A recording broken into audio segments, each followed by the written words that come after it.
Hi everyone, this is Mindy and welcome back. In today's video, I am going to be playing with some magical shimmer powders, using them to create backgrounds for my cards using the Hero Arts My Monthly Hero Kit. So you could kind of say I'm going through a bucket list, and really all that is me finding products in my drawers that I've purchased and haven't used yet. And these magical shimmer powders are definitely one of them that I've been wanting to play with, and I just hadn't gotten around to it, but I thought they would work perfect for these backgrounds for my card kit today. Now, the card kit that I'm using from Hero Arts is part of a subscription, or you can purchase it individually, but once they sell out, they are not restocked. So if you enjoy this kit that I'm showing right now, definitely head over and pick one of these up. We are going to be doing some great kind of outer space backgrounds with this kit. There are a lot of really cute images on here and also some great sentiments, whether it's just encouragement, saying hello, or even happy birthday. And then also in the kit is a background stamp.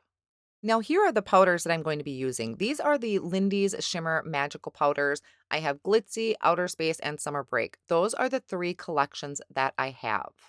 So as I play on screen here and create a bunch of backgrounds, I'm going to talk you through some of this. Now, for all of these cards, I am using Distress watercolor paper. It's going to be able to handle the amount of water that I'm going to be adding. Sometimes I will add water first and then the powders. Other times I'm ink smushing. Sometimes I'm even doing the powders first and then the water. So I really am just playing around. I was experimenting. I hadn't used them before. So I wanted to see what they could do.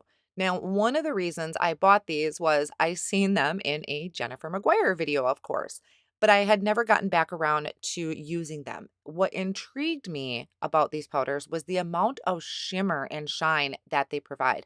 I honestly don't know all the crazy specifics about the powders. All I knew is that they looked amazing on cards when I'd seen them. So that's what prompted me to purchase them versus using my tonic shimmer powders. Now, is there a difference as far as like what's in them and ingredients? Probably, but I wasn't paying attention to that. What I was paying attention to was how they worked on my cardstock and the shimmer.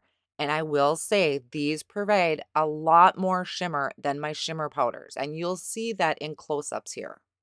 Now, I do want to say they work very similar to shimmer powders, where you sprinkle a little of the powder on, and when you add water, they spread out. They create this burst. So, in that sense, they work very similar.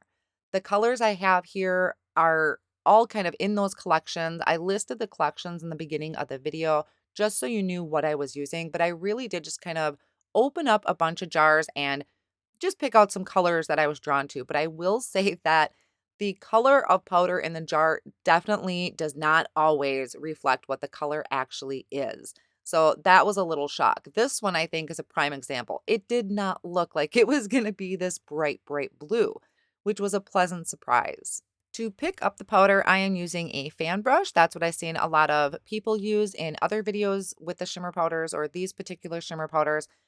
And I have to admit on this as well, I struggled with the fan brush. I felt like I either didn't pick up enough powder or I was picking up too much. Now, sometimes you could see there was a lot of water and everything left on my surface. I tried to swipe my cardstock through it, at least to create a base layer. Using my glass surface to pick up the ink didn't really give me as good of results as sprinkling the actual powder on my cardstock, but it does create a really nice base layer of color. Now, each of these backgrounds I had just been setting off on the side on a paper towel to dry. Some of them I actually bring back in and add to it. There was this gorgeous teal that I discovered kind of about halfway through playing that I really fell in love with. So I was adding that to some of my purple backgrounds. Now, if you're not sure if these are for you, one of the collections that I do highly recommend is, I think it's called GLITZY. It is just it's a beautiful shine. There's like gold, silver, there's some other ones. I think this is one of them. This is the gold. So it is beautiful on any colored background. You could maybe use your ink pads, do some ink smushing, and then add in this glitzy collection. I think there's like 4 or 5 of them in there, and they're just kind of general colors that you can add. So these ones I had gone back and added that gold glitz on top of some of my colored backgrounds. So I had gone through and created quite a few panels. The ones in the very beginning that had like a green and yellow, I honestly did not like how it turned out, but I saved it and I'll show you how I kind of salvaged that background because it just didn't look as good as the purple and blues. Now, while these are all drying, I stamped out a bunch of the images off of the stamp set from the My Monthly Hero kit, and I have them stamped on this is Hammermill cardstock with the Intens-ified Black Ink from Hero Art. I've been playing around with Spectrum Noir Tri-Blend markers, and I have to say I've been really enjoying them, but I did notice that they work better on a slick cardstock like Hammermill. I haven't tried Express It yet, but by stamping my black ink on Hammermill, I did have to heat set my ink, and it's nothing wrong with the ink, it's the cardstock. So I did let my ink kind of set and dry first so I didn't smear it. Now, since I knew my backgrounds were going to be quite colorful, I wanted to keep all the images fairly lightly colored. I didn't want to add a ton of color or shading to them. So, for instance, the clouds, this mailbox, and also even the astronaut outfits. I did pretty much in this really light teal color, didn't do a ton of shading. You can see on those outfits, I'm just adding a line of color to pretty much one side of them, maybe flicking out just a little bit. And then I will color in the hair and the face, and I apologize, that kind of balloon assortment of planets I did off screen. I didn't realize I didn't hit the record button when I was coloring those. I have quite a few alcohol markers in my collection at this point, and one of the reasons I've been reaching for the tri blends a little more often than usual is because how easy they are to use. There are three colors in one kind of marker pen, so to speak. So I don't really have to think about anything. I can just grab the one color. This one I think is like a gold brown that I used for the hair. So one marker covers it all. I don't have to dig through what matches, what works with what. I can just get it colored, especially for some of these smaller images. I really don't need a lot of colors in here. So that's one of the reasons I've been using them a little more often. So after I colored everything in, I'm going to die cut them out using the coordinating dies. And here is a look at the dried backgrounds. Now I'm going to be doing a lot of different things to these to kind of play around with them. But when I hold these up, just check out that shimmer and shine.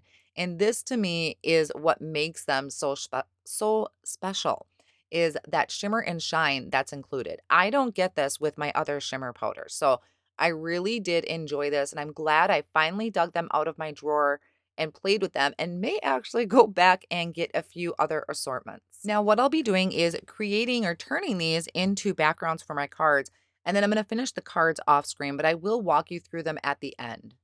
I really love that kind of light teal one with the purple. The dark purples are gorgeous as well. But here are those backgrounds in the beginning I really didn't care for, but I'm still going to use them.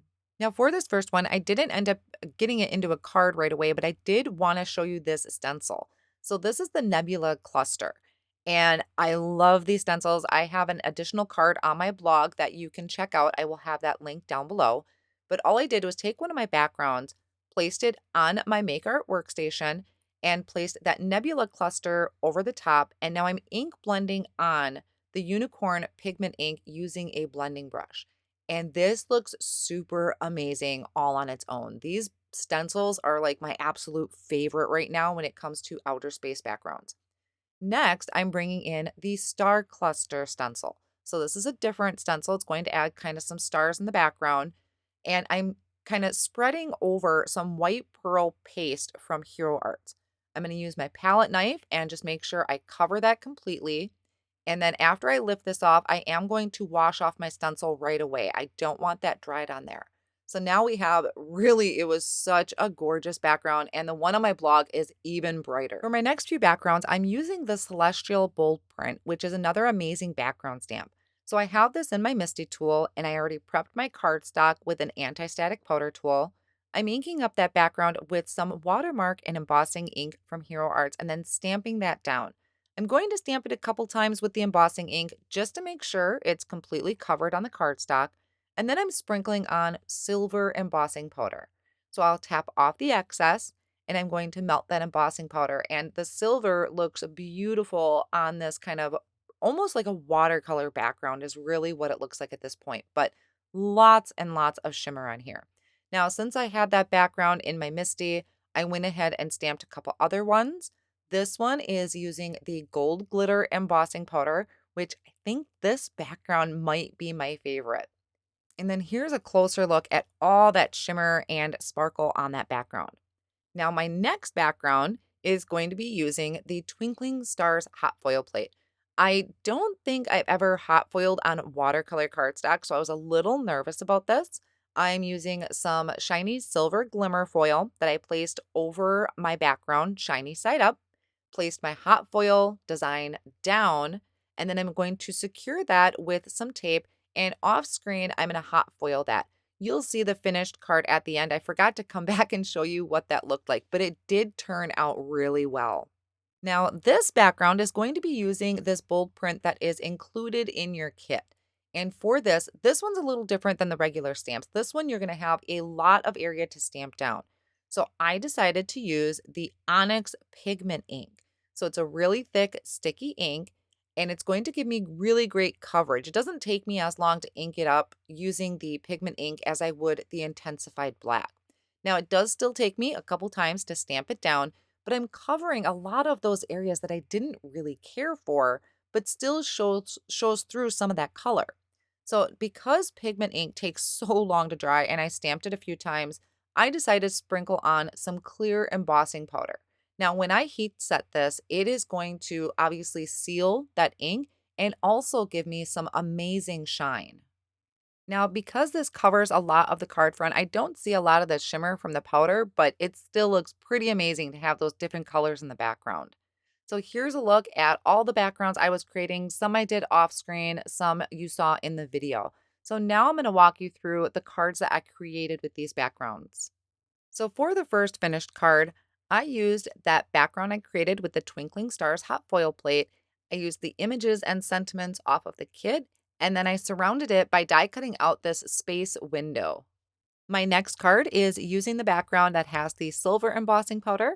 Once again, I have images and sentiments from the kit, and then I also added that cloudy sky border down at the bottom there, so I have some poofy clouds for my card. This next card is the background that has the gold glitter embossing powder, and this time I added the cloud window die, which worked really well with that card.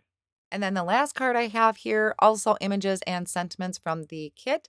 And then this one is using the space window that I die cut out of white cardstock and popped up with foam tape. So there was a look at at least four cards that you can create using the My Monthly Hero Kit and or the add-ons that are released this month with these magical shimmer powders. But you could really create these backgrounds with any types of inks or powders that you have in your stash.